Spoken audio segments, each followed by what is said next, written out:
मौनी अमावस्या के पावन पर्व पर अमृत स्नान शुरू होने से पहले ही भगदड़ मच गई। देर रात करीब 1:30 बजे अचानक से भारी भीड़ की वजह से भगदड़ मचने से कई श्रद्धालु घायल हो गए, जिसमें 10 से अधिक श्रद्धालुओं की मौत की आशंका भी जताई जा रही है। हालांकि प्रशासन की ओर से घायलों की संख्या को लेकर कोई जानकारी नहीं दी गई है। वहीं भगदड़ के बाद अब हालात सामान्य होने लगे हैं और अब स्थिति नियंत्रण में है। वहीं पीएम मोदी भी सीएम योगी से 3 बार फोन पर बात कर भगदड़ की घटना से जुड़ी सारी जानकारी ले चुके हैं और प्रशासनिक अधिकारियों को भी अलर्ट कर दिया गया है। इसके साथ ही सभी अफसरों को हेलीकॉप्टर से महाकुंभ की निगरानी करने के लिए कहा गया है। वहीं भगदड़ के बाद प्रशासन के अनुरोध पर सभी 13 अखाड़ों ने आज यानी 29 जनवरी को मौनी अमावस्या का अमृत स्नान रद्द कर दिया है, जिससे श्रद्धालुओं को किसी तरह की कोई परेशानी न हो। ऐसे में अब हर किसी के मन में यह सवाल आ रहा होगा कि इतनी कड़ी सुरक्षा व्यवस्था के बाद भी अचानक से भगदड़ कैसे मची होगी। क्या यह प्रशासन लापरवाही से हुआ या वजह कुछ और थी? दरअसल भगदड़ कैसे मची? आज यानी 29 जनवरी को मौनी अमावस्या का स्नान है, जिसके चलते करीब 10 करोड़ लोगों के अमृत स्नान में भाग लेने के लिए प्रयागराज में मौजूद होने की आशंका जताई गई।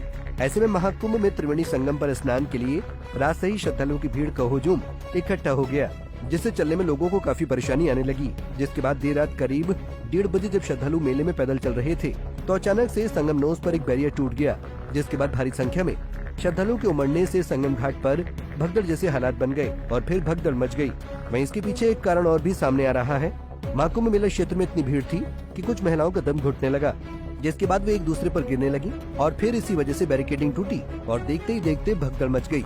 जिसके तुरंत बाद फिर घायलों को तुरंत चिकित्सा और सुविधा प्रदान करने के लिए करीब 70 से ज्यादा एम्बुलेंस संगम तट पर पहुंचाई गयी, जिनसे घायलों व मृतकों को ग्रीन कॉरिडोर बनाकर एम्बुलेंस के जरिए अस्पताल ले जाया गया। ड्यूटी में तैनात पुलिसकर्मियों ने बताया कि 30 से 35 लोगों को उन्होंने अस्पताल पहुंचाया। वहीं हादसे के बाद संगम तट पर एनएसजी कमांडो ने मोर्चा संभाल लिया। परिस्थिति को देखते हुए संगम नोज इलाके में आम लोगों की एंट्री बंद कर दी गई है। भीड़ और न बढ़े इसलिए प्रयागराज शहर में और श्रद्धालुओं के आने पर रोक लगा दी गई, जिसके तहत प्रशासन की ओर से स्पेशल ट्रेनों का परिचालन अगले आदेश तक बंद कर दिया गया। वहीं प्रयागराज आ रही कई ट्रेनों के रूट को डाइवर्ट कर दिया गया। आपको बता दें कि सिर्फ पंडित दीनदयाल उपाध्याय जंक्शन से प्रयागराज आने वाली कुंभ मेला स्पेशल ट्रेनों को रोका गया है, लेकिन जो रेगुलर ट्रेनें हैं वो चल रही हैं। वहीं महाकुंभ में आज यानी 29 जनवरी को तड़के हुई घटना के बाद मौनी अमावस्या के अमृत स्नान पर संशय पैदा हो गया था। हालांकि हालात नियंत्रण में हैं और भीड़ का दबाव कम होने के बाद अखाड़ा परिषद ने स्नान का फैसला किया है। पहले स्थिति की गंभीरता को देखते हुए सभी 13 अखाड़ों ने अमृत स्नान स्थगित करने की बात कही थी, लेकिन अब अखाड़े के संतों का कहना है कि जुलूस छोटा ही रखा जाएगा। वहीं सभी अखाड़े 11 बजे से अमृत स्नान करना शुरू करेंगे। ऐसे में अखाड़ा परिषद के अध्यक्ष रविंद्रपुरी की ओर से एक बयान सामने आया है, जिसमें उन्होंने बताया कि कम संख्या में संत अमृत स्नान करेंगे। उधर पीएम मोदी ने महाकुंभ मेले में हालात पर यूपी के सीएम योगी आदित्यनाथ से फोन पर सुबह सुबह बात की। उन्होंने स्थिति की समीक्षा की और तुरंत मदद के उपायों पर जोर दिया है। वहीं सीएम योगी ने श्रद्धालुओं और लोगों से अफवाहों पर ध्यान न देने की अपील की है। साथ ही महाकुंभ में पहुंचे श्रद्धालुओं से कहा कि उन्हें जहां भी स्थान मिले वहीं पर स्नान कर लें। इसके साथ उन्होंने संतों से भी बात की है। सीएम योगी ने संतों से कहा कि हालात सामान्य हो रहे हैं, परंपरा के मुताबिक ही अखाड़ों का स्नान होगा, किसी श्रद्धालु को असुविधा न हो, इस बात का ध्यान रखा जाएगा।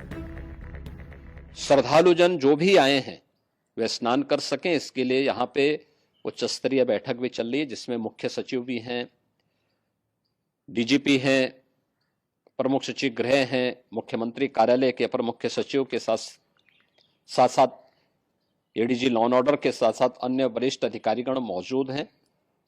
प्रयागराज में हालात वर्तमान में नियंत्रण में हैं, लेकिन भीड़ का दबाव बहुत बना हुआ है। अखाड़ा परिषद से जुड़े हुए पदाधिकारियों के साथ मैंने स्वयं भी बातचीत की है। आचार्य महामंडलेश्वरों से भी, पूज्य संतों के साथ भी मेरी बातचीत हुई है और पूज्य संतों ने बड़ी ही विनम्रता के साथ इस बात को कहा है कि नहीं, श्रद्धालु जन पहले स्नान करेंगे और फिर जब उनका दबाव कुछ कम होगा और वे सकुशल वहां से निकल जाएंगे, तब हम लोग स्नान करने के लिए संगम की तरफ जाएंगे। बहरहाल मुख्यमंत्री योगी आदित्यनाथ के निर्देश पर मेले के हर सेक्टर में आधुनिक चिकित्सा सुविधाएं उपलब्ध कराई गई हैं।